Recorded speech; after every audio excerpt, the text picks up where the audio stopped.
Welcome back, everyone. Today we're going to discuss Chapter 8 in your course textbook, in addition to unveiling the prompt for your third presentation, our formal presentation. We've got a lot of ground to cover, so let's dive right in. We're going to start with the diagnostic workshop. Where to begin? This is an actual email I received from a student several years ago, which reads, "Okay, I think I may have cracked the code on my outline now that I know what content to put where and how it's supposed to be organized. Still not 100%, but no panic mode. I do wish that we talk a little more about how to introduce a I assume they mean speech topic. For my first speech, I just started talking and I hoped no one would notice. I had no idea how to start a presentation. Last time I just said, here's my speech on making no-bake cookies. How do I start a speech? Well, it turns out that your course textbook does give some shrift to this topic, but we're going to go into a little bit more depth by talking about the ways we might categorize or taxonomy, the most crucial ways that you can introduce a presentation, and choosing the selection that works best for you. So, let's talk about the techniques and assessment surrounding introductory methods. Typically, we'll categorize these methods into four main types: startling facts and statistics, humorous and provocative quotations, personal anecdotes and narratives, and hypothetical questions and situations. Let's unpack each of those options. Startling facts and statistics are often used to create either integrity or credibility. They arrest your audience's attention by sharing information, especially if those audience members are stakeholders that are going to be most relevant to establishing one or two of these characteristics. Humorous or provocative quotations allow you to establish credibility and rapport. It demonstrates to your audience that you know what they value insofar as knowledge or empathic appeal. Personal anecdotes and narratives establish your integrity and rapport. They share with your audience or spectators that you may not be so different from them, even if you are sharing radically different information. And finally, hypothetical questions and situations establish rapport and credibility. They demonstrate that you've carefully thought through a particular issue, especially in persuasive contexts. So, now that you know what the dominant introductory methods are, how do you know which method to use for your speech? There's a few questions that you may need to ask yourself. Probably the most important is how much time you have.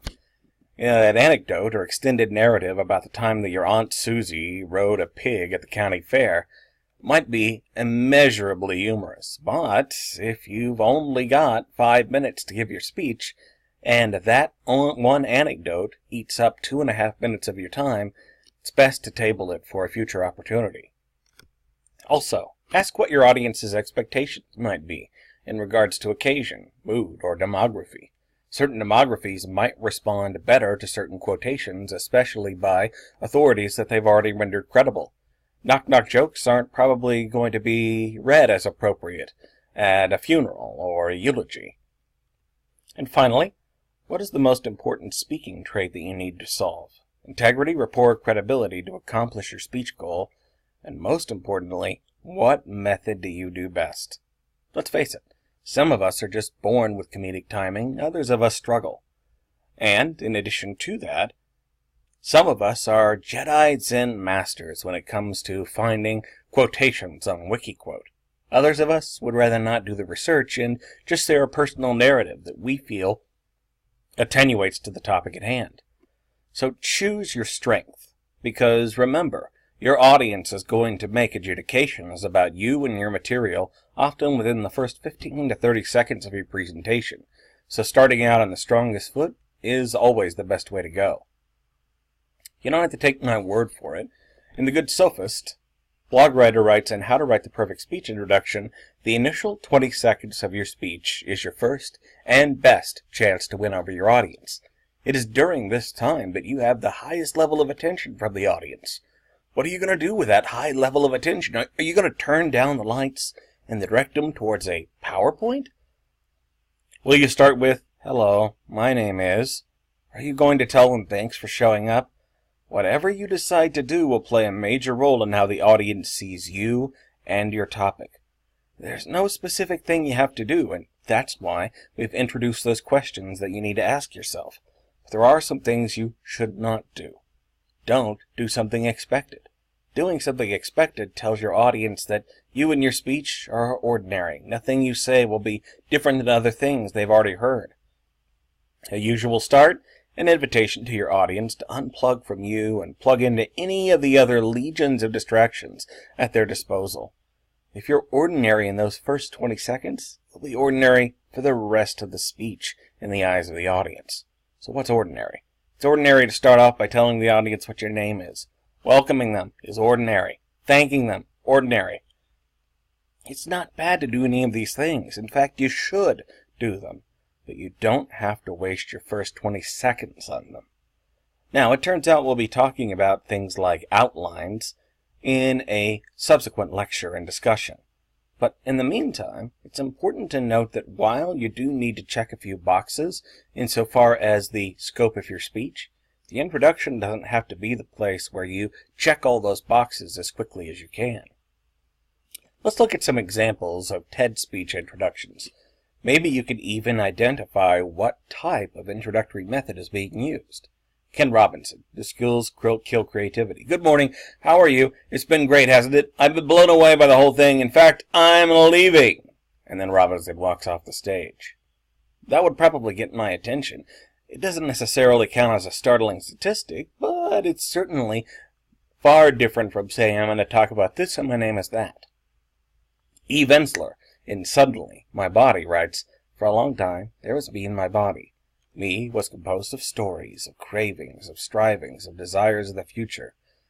Me was trying not to be an outcome of my violent past, but the separation that had already occurred between me and my body was a pretty significant outcome. Me was always trying to become something, somebody. Me only existed in the trying. My body was often in the way. Notice how Ensler's introduction yields more questions than it does answers, and that actually contributes to Ensler's credibility and integrity through this narrative, because I want to know more about her and what led her to these conclusions. Jamie Oliver, Teach Every Child About Food. Sadly, in the next 18 minutes when I do our chat, 4 Americans that are alive will be dead from the food that they eat. Well, you can't get a more startling statistic than that. In fact, if I was prone to distracting myself during this presentation by nibbling on a snack, I'd probably stop just so I wouldn't be one of those statistics. Pamela Meyer, How to Spot a Liar. Okay, now, I don't want to alarm anybody in this room, but it's just come to my attention that the person to your right is a liar. The person to your left is a liar. The person sitting in your very seat is a liar. We're all liars. Again, notice how this establishes both her integrity and her rapport. She's admitting vulnerability, and yet also trying to be as inclusive as possible in that observation. Rick Elias. Imagine a big explosion as you climb through 3,000 feet. Imagine a plane full of smoke. Imagine an engine going clack, clack, clack, clack, clack, clack, clack. It sounds scary. Well, I had a unique seat that day. 1D. Notice that Elias immediately establishes his integrity and credibility through this introduction. And he's got us locked in. We know that he survived, but how? Again, yielding questions in your introduction can sometimes be just as provocative or engaging as answers. So with that in mind, folks, let's ask a few questions of ourselves. I'd like you to list, especially if you already have something to write with and write on out, one thing that you like or dislike about Oklahoma. This doesn't have to be serious, and it doesn't necessarily have to be light either. Maybe you love the property taxes. Maybe you hate the education. It doesn't matter what you choose, so long as what you choose is true for you. Let's look at another question I'd like you to ask yourself. I'd like you to identify something about Oklahoma you want to know more about. This could be a tourist destination, the Action Figure Museum, or new exhibits that have gone on in Tulsa metropolitan area. Or maybe it's something you'd like to know more about as far as ideas, like why does Oklahoma City have so few sidewalks in comparison to other major metropolitan areas? What makes the dirt red, and how did the scissors-tail flycatcher end up becoming the state bird? Finally, record something about Oklahoma that seems odd or interesting to you. Why is it that the Seattle Sonics eventually migrated to become the Oklahoma City Thunder? Where might be the best place to get a cheeseburger south of I-40? Again, doesn't matter what you record, so long as it's sincere for you. So hopefully you've written down at least one thing, and if you haven't, I'd urge you to do that, or at least put it at the forefront of your mind. Because what you just workshopped should serve as the fodder for our next presentation. So the subject of your next speech, a formal presentation that's going to be 4 to 5 minutes in length, which is a lot longer than our previous speeches, will be one of local interest. Anything comprising essentially the state of Oklahoma. This is going to prove practical for 2 reasons. One, since you're going to be doing a lot of your research for this particular presentation online, you're going to find that our campus library will be able to provide more resources for a topic of local interest. Second, some of your student peers are not indigenous to the Oklahoma City area, so choosing a topic that informs an audience about this region's pertinent issues, demographics, and other areas of interest will be potentially valuable to your student peers, especially those that are new to this area. So after identifying a topic that you feel comfortable researching, and maybe you've even already identified that topic in the brief workshop we've just undergone, you'll submit a brief abstract, and you'll submit that abstract not in the form of a Dropbox for this presentation. Instead, you're going to submit it as a discussion journal, which we'll talk about subsequently. The submission should be a brief 100 to 150 word type description, along with a list of possible discussion points you plan to investigate. And you'll be given some time to alter or altogether change your topic choice in the future. So, in a nutshell, that's what you're going to be doing, choosing a subject of local interest. It can be serious, such as the alarmingly high rate of female incarceration we have in the state, or it can be light, such as the 3 best places to eat Tex-Mex or soul food within a 20-minute drive from our campus. No matter what you choose, just remember that there is a research component to this presentation. Well, let's talk about that, in fact. So, unlike your 2 previous presentations, you're going to be required to research your topic over the next several weeks. Each speech will use no fewer than 6 scholarly resources. Now, I define a scholarly source as anything that has been published in print. So, that compels a question. If you can find a version of that same article or book online, even if it's not actually printed, does that mean that this still counts as a scholarly source? And the answer is yes. So if, for example, you use EBSCO, or any other campus resource that's online to discern things like Sports Illustrated articles for a Thunder, or political topics that you cull from the Daily Oklahoman or Tulsa World, those absolutely all count as scholarly sources. Now, there's one exception to this. You can use one source from the internet. That source needs to end in an edu, org, or gov. In other words, no coms or nets, no commercial sites. The reason why is that most commercial sites usually belie one of 2 problems. Hypothetically, let's say you chose to do a topic on the Oklahoma City Zoo. And of course, the Oklahoma City Zoo has a .com site, and it even has pertinent information in it, like opening times and the cost of tickets. But all the information you're really going to see on the .com site of the Oklahoma City Zoo is how wonderful the Oklahoma City Zoo is, which means that website isn't going to attain as much objectivity. The other problem with .com sites is anybody, as long as they have the capital, can create a website about anything. For example, if you've ever been doing a Google search about, say, Martin Luther King Jr., then you may have noticed within the first 1 to 2 pages of that search history is a website called The Truth About Martin Luther King Jr. On the surface, it seems like a fairly legitimate and well-researched website, until you realize that website is actually sponsored by an organization that's affiliated with David Duke, the Grand Wizard of the Ku Klux Klan. So that's why we need to evade commercial sites as much as possible for this assignment. That way we can ensure objectivity of information so that our speeches will attain maximum credibility. Another exception will be journals, newspapers, and other sources that feature online publications, and you'll include a bibliography alongside the outline of your speech, and you'll turn in your outline and bibliography on the day of your presentation. One more component that's a little bit different than this presentation. So you're going to be doing a formal presentation now and at the end of the term.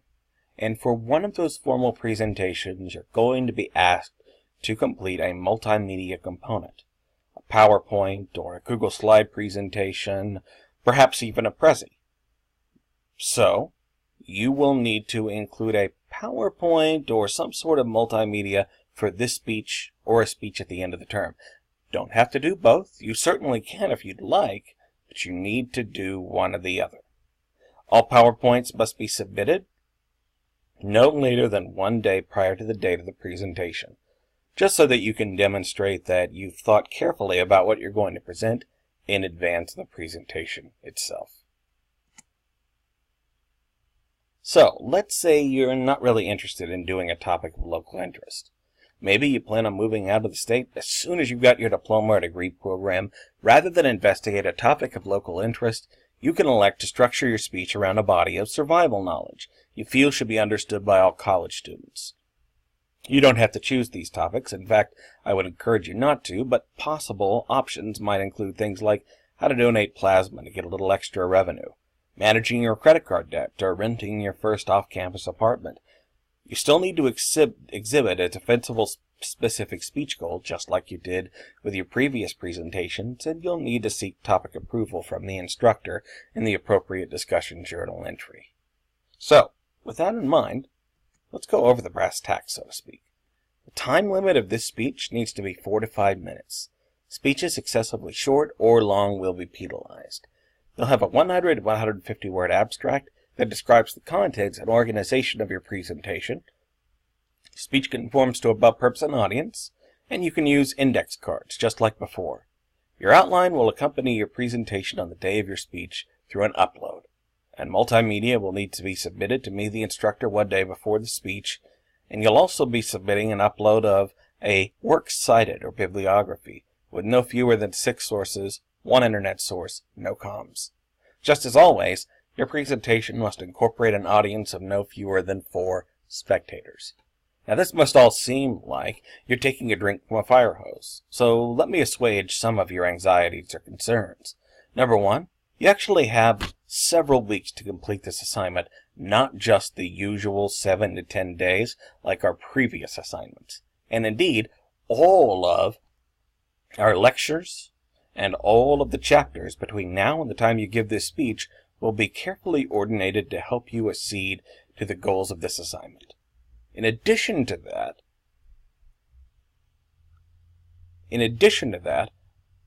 while you're also given more time, we'll also be devoting more and more of our attention to the pragmatics of speech giving and speech making.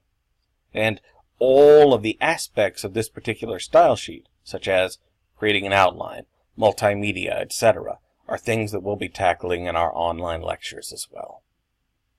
So, with that in mind, folks, let's talk a little bit about generating topics. Generally speaking, whenever you've got that nugget of information that you think you might be able to turn into a speech topic, you'll need to select a structure. Generally, structures fall into 4 main types: events, places, objects, and people, process speeches, or concepts. Events describe, explain, and analyze unusual occurrences, such as the Trail of Tears, or, using the illustration in parentheses, the intersection of College and Elm features an unusual rate of pedestrian-related accidents. Okay, places, objects, and people, well, it's pretty much what it says on the tin. You're talking about a significant person, a location, or even a particular thing. Thunderbird, Nicole Malachowski, open the door for other talented female pilots. You might concentrate on your favorite Thunder basketball player or another famous person from Oklahoma, such as Will Rogers or Tony Randall. Process entails the function, purpose, or procedure of an idea or occurrence. You've just gotten done with a process speech if you chose the primary assignment for presentation 2. You did a demonstration. You taught people how to, for example, tie their shoes or brush their teeth, etc. So you can even do process from a historical perspective. Coffee has slowly replaced tea over the last 500 years as the dominant beverage in Western society. We could just as easily say there were several steps from the time that the Seattle Sonics became the Oklahoma City Thunder, and I'm going to talk about those today. Concepts discusses and analyzes abstract ideas, theories, values, and belief. Why is it so many professional NFL athletes end up living in poverty within a decade after retirement? Again, it doesn't matter what you choose as your structure, so long as you clearly know what that structure is. Let me show you what I'm talking about. We'll do a quick diagnostic workshop, and I'm going to show you several minutes of an informative presentation. What I'd like you to do is try to discern which of the structures, event, place of speech and objects, process, concept, best matches this presentation's subject or topic itself.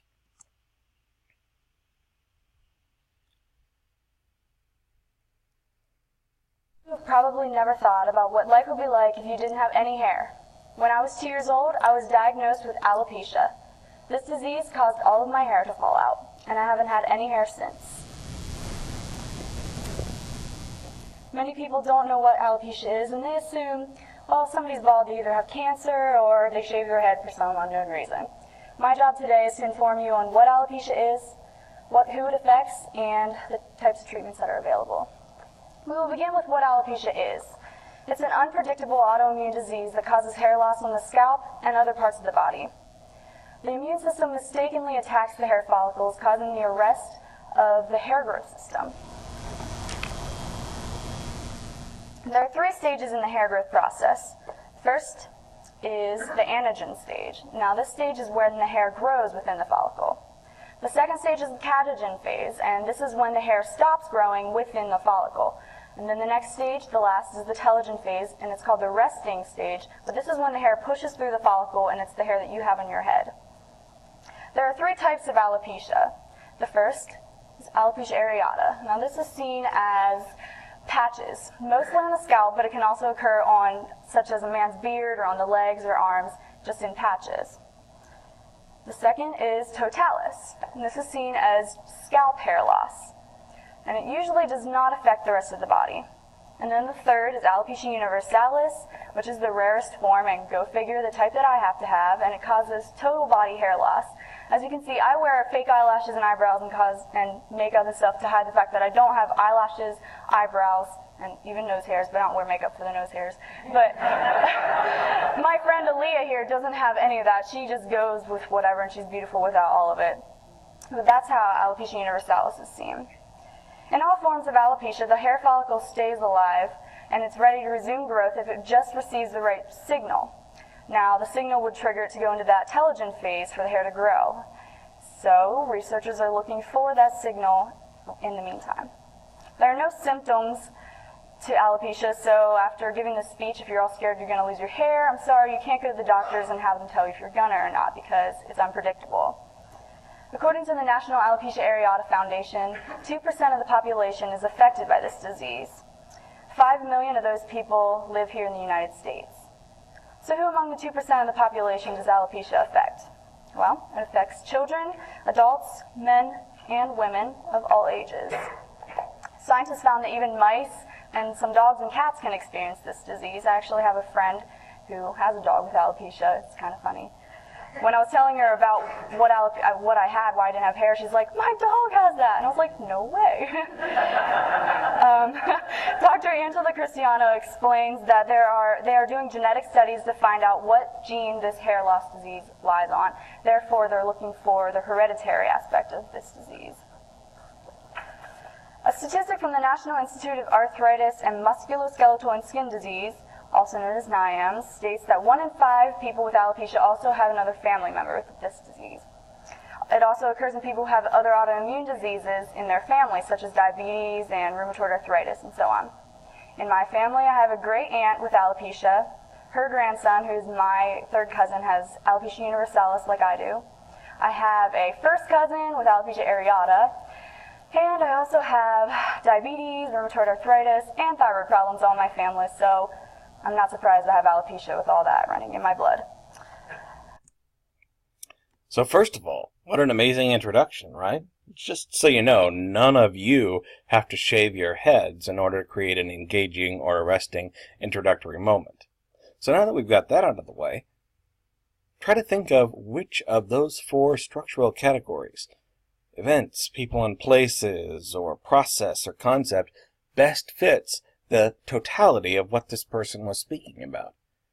According to her introductory statement, this was supposed to be a process speech. We were supposed to learn a little bit about alopecia universalis.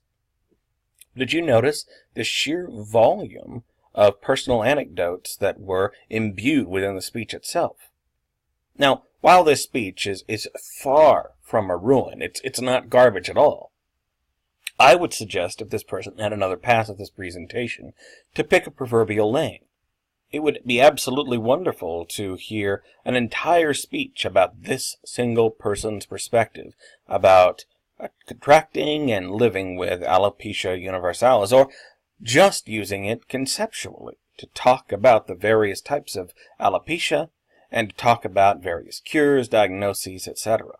But because both of those entities were fighting for the real estate of this person's time within the presentation itself, I came away with a speech that's already evaporating in my mind. I know what she was talking about, I just don't really remember anything but the anecdotes.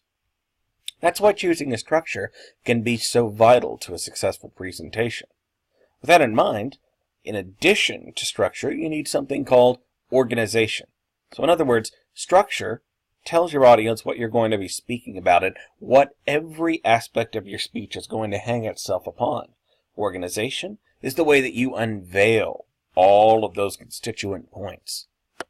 And just like we have 4 structures, we have 4 organizations: the chronological, the topical and spatial, the comparison and contrast, and something called causality. Let's break those down really quickly. Chronological is just linking things together via time. So, for example, a process chronological speech is a demonstration speech. First, we do this, then we do that, and finally we do this, and voila, we have a tied shoe. A biography that starts at a person's birth and ends at their death, or even a conceptual development speech, can all use chronology as their organizational method. Topical and spatial arrange the topic itself from the physical or conceptual relationship to a greater central idea. So, for example, I am going to be talking about tourism in the greater Tulsa metropolitan area. My first key point is all about the aquarium. My second point is all about the play place, etc., etc. Comparison and contrast, this is where you just take 2 often differing main ideas and either conveying single ideas by drawing comparison or contrasting the ideas through an itemized structure. You compare and contrast those 2 things, whatever they are, whether it's 2 people, or perhaps in the case of an object, 2 film series, or even 2 political parties. Causality. This is when you demonstrate a proposition through a series of related occurrences. So, for example, you might choose to talk about an event such as the Trail of Tears or the Oklahoma City Murrah building bombing by a series of related occurrences. What caused these things to happen, and what were their outcomes, and what was their legacy because of that? All of that's causal, and all of it is about a specific event. So with that in mind, look at this chart real quick. I've created essentially a way to compare the organization and the structures of different kinds of speeches. So for example, a chronological people speech would be the biography of Howard Stern. A process speech that's causality would be How to Grow Pumpkins. An event speech that's also a comparison and contrast, well, had a greater impact on the 20th century, the Russian Revolution or World War II. Or comparison and contrast concept, Marvel vs. DCU, which is the more mature film franchise? Take a second.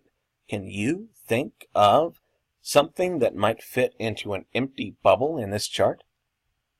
Chances are, if you can do that for at least 2 of the empty bubbles, you'll be well on your way to understanding not only the difference between structures in organizational methods, but also how to fit your idea for your speech that you've already recorded into something that can be easily accessed for your group.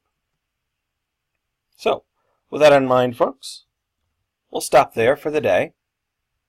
A couple of things to keep on your radar is the fact that you will have a discussion journal entry in which you share your particular idea for a speech due within the next 6 to 7 days. Go ahead and email me if you have any problems. I'll be